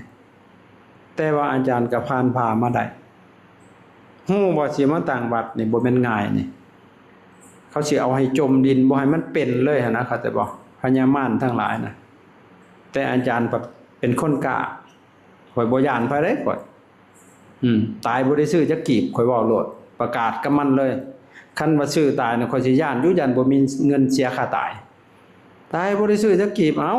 เจ้าบ่ฆ่าข่อยก็สิตายนางคนว่าย้านเขามาฆ่าจ้างคนมาฆ่าอันผู้ใดจ้างคนมาฆ่าข่อยในแห่งโคตรโง่เป็นหยังข่อยสิตายเองอยู่จะสิเสียเงินเฮ็ดหยังเอาไปซื้อกินโลดแม่นดอกว่ามันโตโง่คักๆได้หันจ้างไปฆ่าหมู่หั่นเพราะข่อยสิตายเองอยู่บ่มีไผฆ่าก็ได้หั่นนะอดเอาบ่ฮอด100 ปีดอก80ปลายเขาก็ตายแล้วยังยืนแม่นแต่ว่าเอาไปซื้อให้ลูกกินหั่นอย่ามาฆ่าเขาก็อย่าข่อยสิตายเองอยู่เห็นเนาะสุดท้ายก็ด้วยความคิดปรารถนาที่ดีหั่นนะที่เฮามีหั่นนะมันก็บุญมันก็คุ้มครองตายเบิดแล้วผู้อย่าฆ่าคนตายเองเขาหั่นน่ะเขาก็บ่ได้เฮ็ดหยังดอกเขาแต่ว่าคนสร้างผีบันหักเด้อเทวดาบันหักษาอยู่หั่นน่ะเด้อแต่ก็บ่ได้เครียดได้โกรธเขาดอกอเวโลโหมิบ่มีเวรบ่มีภัยต่อกันมาลงที่ตัวเองซ้ำสมน้ำหน้ากูเด้เพิ่นน่ะตะกี้กูก็คือสิบ่เป็นตาสแตกคือสิไปหายเขาคิดในใจหั่นอ้าวยามันเอาให้มันคืนซะให้มันจ้าวกันซะว่าหยวนก็บ่ได้สนก็เฮ็ดต่อไปนั่นแหละบัดบุคคลผู้เขาเฮ็ดบ่เป็นตาเรื่องหั่นเด้อจ้ะกินฮอดเหล้าพุ่นน่ะเมาจุลเฮ็ดสารพัดบ่เห็นไผสิไปเบิ่งเขาเป็นหยังมันบ่มีค่าพอตัวหั่นน่ะแม่นแต่ว่าเห็นดอกเฮาตัดสินใจแล้วชัดเจนแล้วว่าเฮาสิอยู่จังซี่สิขอบวชจักชาติจนอธิษฐานเลยอยู่ต้นโพธิ์ศรีมองพระพุทธเจ้าตรัสรู้ขอให้ผู้ข้าได้บวชตลอดชีวิตเด้อว่าบูชาพระพุทธพระธรรมพระสงฆ์มีครั้งนึงไปนอนอยู่ในถ้ำกับหมู่ฝนตกหมู่แล้วไปนอนเบิดเฮาเราเข้าถ้ำบ่ได้หมู่เต็มเบิดเฮาเข้าได้น้อยนึงมันก็เปียกเนาะสาธุเด้อคันผู้ข้าสิได้บวชตลอดชีวิตก็ขอให้ถ้ำลันทับนี้เบิดพวกน่ะย่านตายค่อยเลยได้อยู่บัดแนวนั้นก็เป็นเว้ยเอ้าคันมันลันทำเฮาก็ได้บวชตลอดชีวิตสมใจอยู่นภัทรบ่อยากตลอดชีวิตปุดออกถ้ำบัดนี้ดีคือกันเนาะวะพี่บองปากเฮาบ่คือจังได๋บุนั่นนี่ก็เป็นนั่นแหละบาดนี้พญากรรมมันหุ่มที่แหละเนาะมันสิหนีป่ามันหั่นนะสิหนีจากวัฏฏะสงสารหนีแท้แต่คันมันหนีได้เข้าใจบ่บ่จะเกิดมาอีกแล้วมันทุกข์เกิดเป็นหยังมันก็ทุกข์เข้าใจบ่นั่นพอจากใจได้นี่บ่แม่นเว้าซื่อเกิดมามันก็ทุกข์คือเก่าแล้วมีหูมีตาคือเก่าหั่นแหละมีตาก็สิเจ็บตาตัวมีหูก็สิเจ็บหูมันก็สิพัดขาคือเก่ามันเมื่อยล่ะขี้ข้านล่ะมันเมื่อยเกิดมานี่นับชาตินับภพบ่ได้เลยนะแล้วก็ ก็เลยประกาศสงครามกับมันพญามารมันก็ตีกองรบคือกันหุ่มเฮาเลยบาดนี่เข้าใจบ่แต่ก็จากกะฟานพามันมาได้นั่นแหละพวกเฮาก็อดเอาลองเบิ่งโลดเป็นหยังแหละมันจังบ่เอาพวกเฮาตอนพวกเฮายังบ่ชัดเจนอยู่ก็ขออภัยบ่แม่นอาจารย์ดูถูกดูแค้นเด้เอามีตัดสินใจไม่เด็ดขาดเอ้าบ่ชิกสิอยู่จังซี่ประพฤติปฏิบัติเริ่มพญามารสิมาเขย่าพวกเจ้าโลดเข้าใจบ่อันนี้เฮาบัดบ่ชัดเจนยังรอเงินไขอยู่มีโอกาสก็ชิกเลยบัดว่า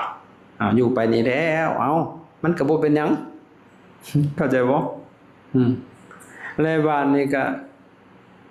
ความก้าวหน้าความพัฒนาไปก็ช้าเพราะหยังมันจับป่า2มื้อเด้จักเจ้าจังได๋มันบ่ชัดเจนน่ะต้องชัดเจนแม้เฮาสิบ่สนกิจอื่นเฮาสิเอาจังซี่พระอาจารย์เฮ็ดแต่งานอันนี้ได้ปฏิบัตินี่เบิดปีตามใดที่พระอาจารย์ยังมีชีวิตอยู่ยังพอเฮ็ดได้อาจารย์ก็เฮ็ดเป็นจังซี่บ่ได้เฮ็ดเพื่อให้คนหย่องคนย่อได้บ่พระพุทธเจ้าเพิ่นว่าเฮาตั้งศาสนานี่บ่แม่นเพื่อเป็นเจ้าลัทธิบ่แม่นเพื่อให้คนจมถึง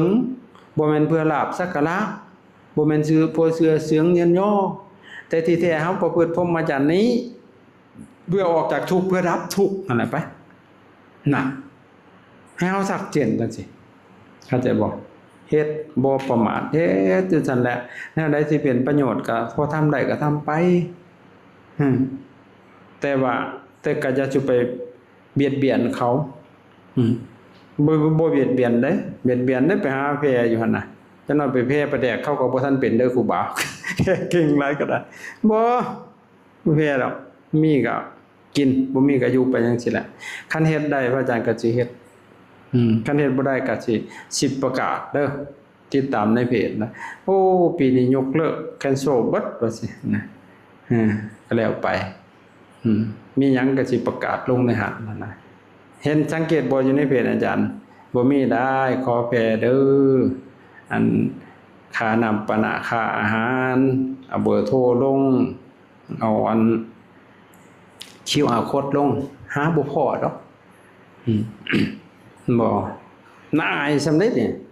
นำบัตรก็บ่เคยโชว์เบอร์โทรก็บ่เคยแจกได้เพิ่นนี่นะคันผู้ใดฮู้เบอร์คนหลายค่อยปาซ้ำอยู่จังซี่แหละบ่แม่นอวดดีใดเว้านั่นนี่ก็แต่มีดีให้อวดอยู่ดอกเอาปัดกลับกันอีกเนาะจะว่าเฮ็ดจังซี่แหละเป็นจังได๋ก็สร้างไผสิเว้าหยังก็สร้างเฮ็ดติแล้วไผสิหยันก็ตามสร้างทำติแล้วยันย่อก็สร้างเขาฟังรักหมันลมสิตีสักหอยหาคอยสิสอดเสงอแงนหน้าส่องบังลมฟ้องกับฟ้องไปถอนฟ้องตีใต้ตะฟังคอยสินั่งอยู่นี่แงนหน้าส่องเบิ่งฟ้องทุกคนเขามีปากเขาก็เว้าได้ไปเนาะนั่นบ่แม่นว่าเฮาชั่วเพราะคนอื่นติบ่แม่นว่าเฮาดีเพราะคนอื่นย่อเฮาชั่วก็ย้อนการกระทำของเฮาเองเฮาดีก็ย้อนการกระทำของเฮาเองบ่เกี่ยวกับปากคนเด้เอาสมมุติเฮาทำชั่วแต่เขามักได้จักมันถือกันกับถาดเขาก็ย่อเฮาเฮ็ดดีแต่ผิดกิเลสเขาก็ตีมันสิว่าสิเป็นเอาอีหยัง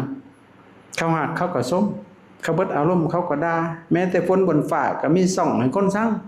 มันเป็นธรรมดาบ่สนนี่แหละเป็นหยังที่ต้องทำสมาธิเพื่อมาจัดการกับจิต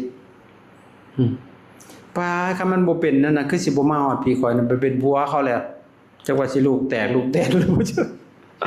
โอ้ยขอบใจมันนึงว่าอาจารย์โอ้ตายเลยบ่มีพวกเฮาในนี้อีกวัดนี่ก็บ่เกิดเลยถ้าบ่มีพระอาจารย์มันก็สิมืดไปหลายเติบอยู่นี่นะคนได้มาเพิ่งอาศัยเฮาบ่ได้น้อยนะพระนี่คันมันนับรวมอยู่นำอาจารย์ได้นี่มันเป็นร้อยบวชมาก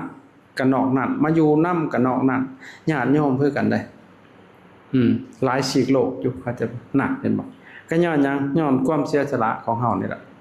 ทุ่มเทคิดเบิ่งบ่มีเงินซื้อวัดยังสิไปขายหน้าแม่ผู้ใดตะกี้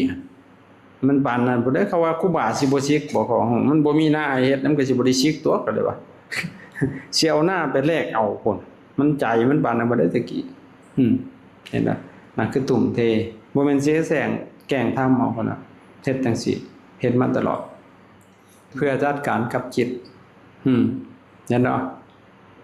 ย้อนว่ามันเป็นน้ำจิตนี่แหละเพื่อสิมาอบรมจิตใจของเฮาทำสมาธิถ้าจิตใจ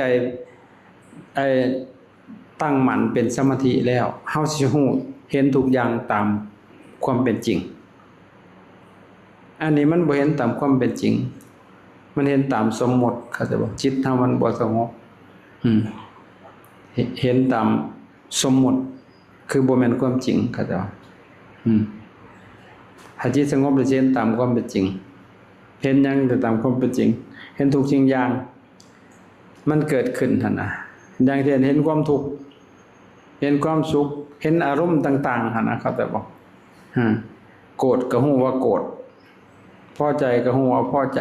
แต่สิบ่หลงเข้าไปพอใจบ่พอใจก็สิฮู้ว่าบ่พอใจแต่สิบ่หลงเข้าไปเจ้าของความบ่พอใจเข้าใจบ่เพราะหยังมันเป็นเองทำต่างๆหั่นน่ะมันก็ดับเองพระเจ้าว่ายังกินจิสมุทยังธัมมังสัพพันธังนิโรธธรรมมันติ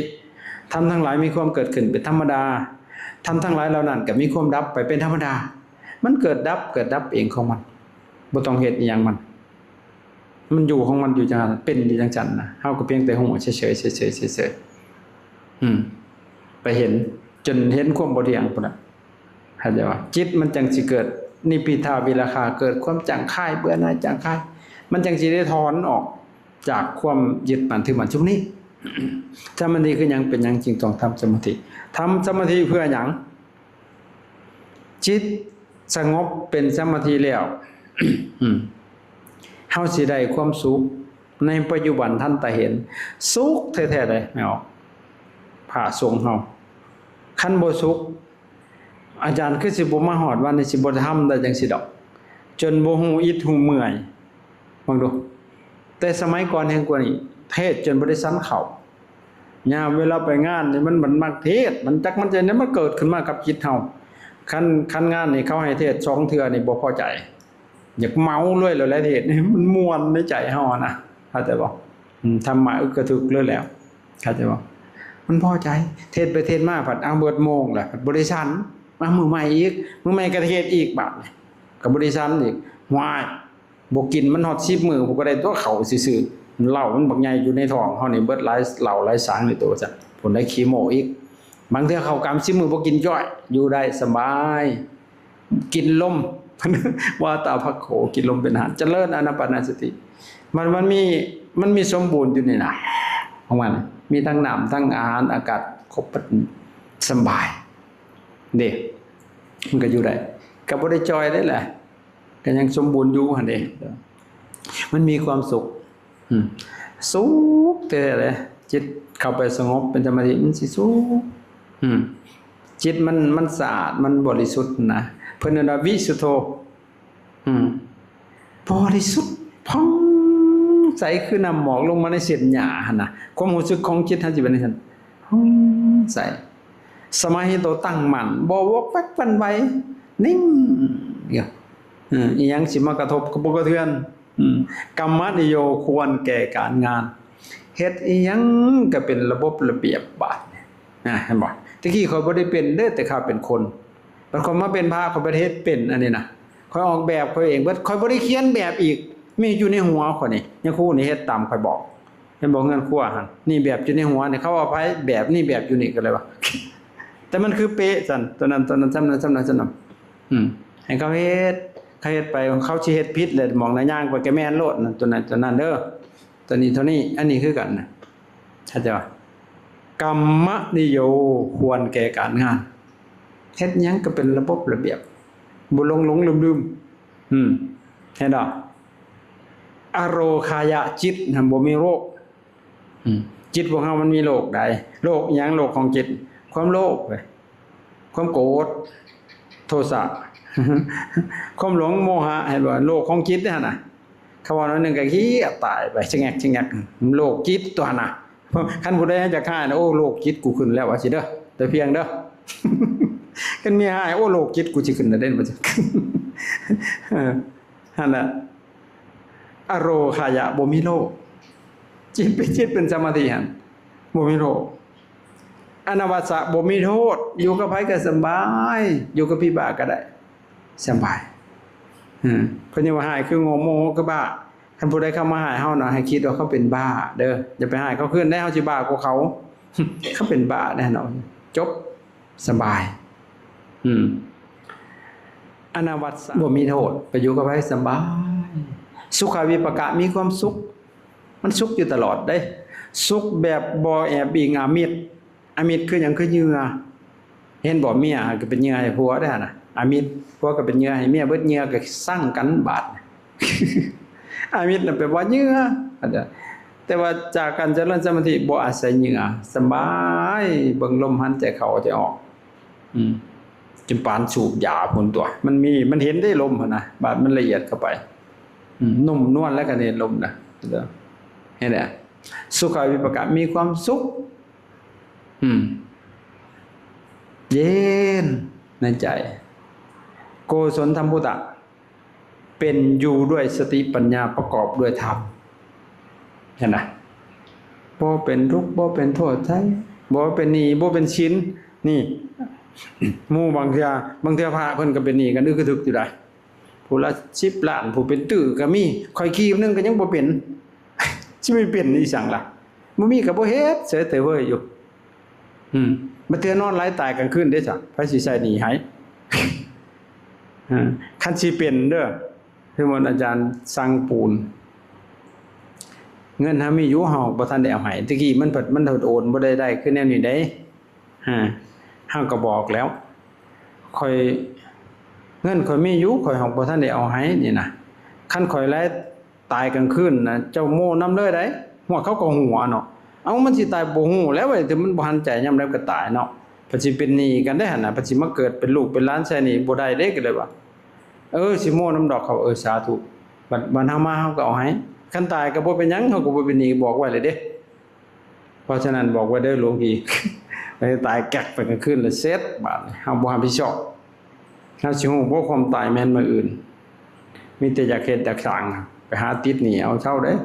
ว่านั่นนี่ปฏิกระทบกันไอ้โกศลธรรมพุตะเป็นอยู่ด้วยสติปัญญาประกอบด้วยธรรมเห็นบ่นี่สมาธินะมีความสุข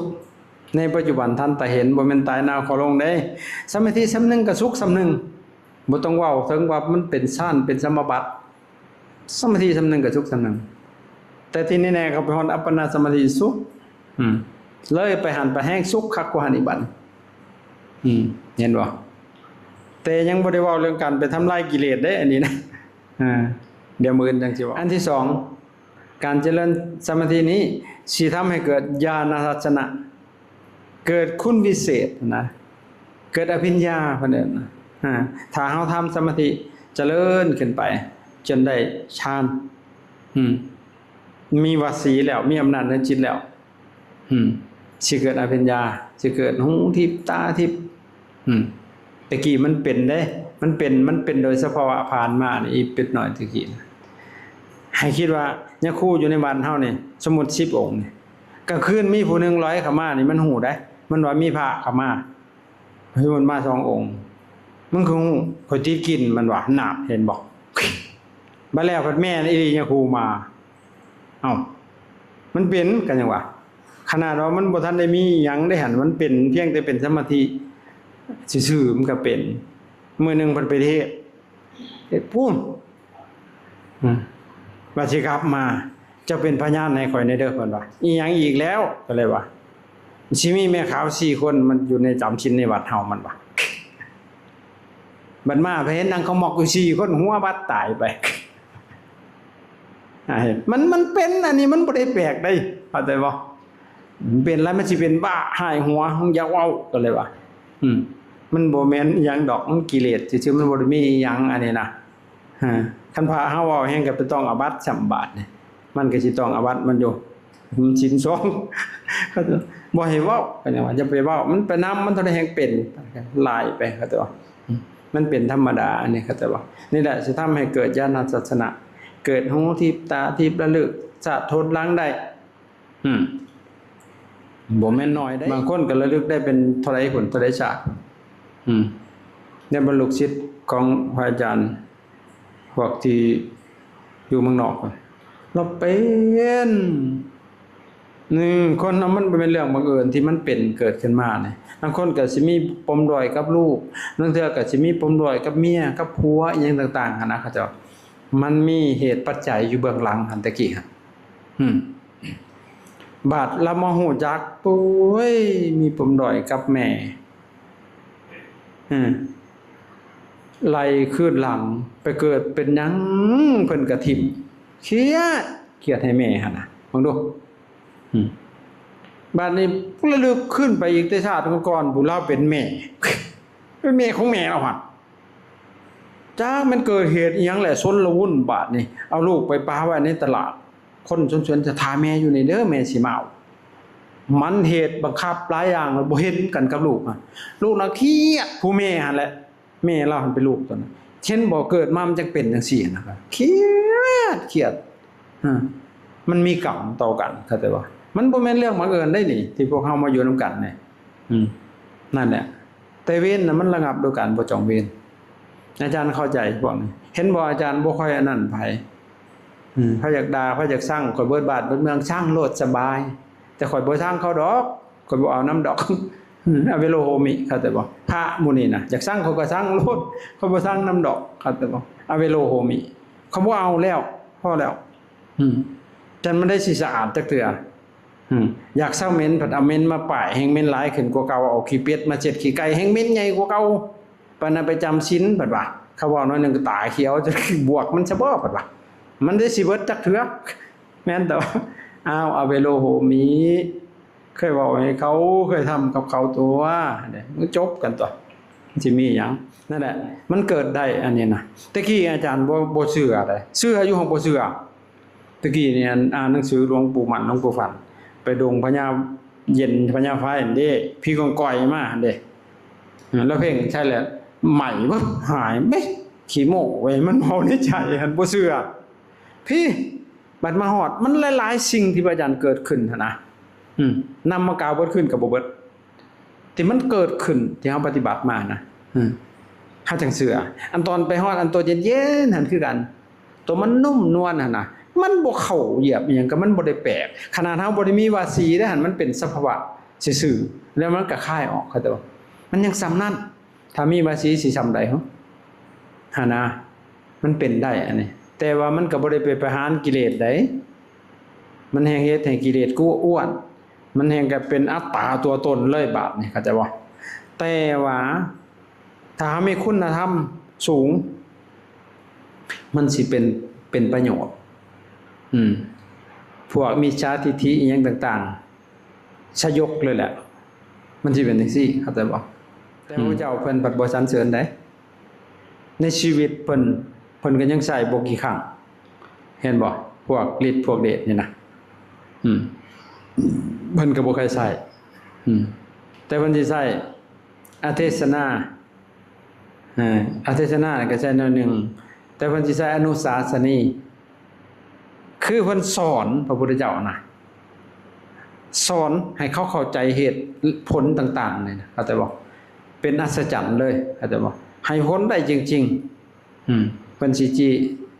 ใจแยกเหตุผลเป็นหลักเพิ่นสรรเสริญแต่พวกอันอิทธิปฏิหารเพิ่นบ่สรรเสริญอเทศนาปฏิหารเพิ่นก็บ่สรรเสริญคือทายใจคนอื่นได้ชัดอื่นได้ฮู้ต่างๆแต่เพิ่นสรรเสริญอนุสาสนีคือสอนเข้าใจบ่4เหตุผลปั๊บวาทะตัวนี้มันสุดยอดเลยเข้าใจบ่อัน2อันเลยเนาะอันหนึ่งเกิดความสุขในปัจจุบันทันตาเห็นอันที่2เกิดญาณทัศนะจากการทำสมาธิอันที่3จะเกิดสติสัมปชัญญะเฮาเคยว่าเนาะสติสัมปชัญญะนะแต่เฮาบ่เข้าใจตัวสัมปชัญญะ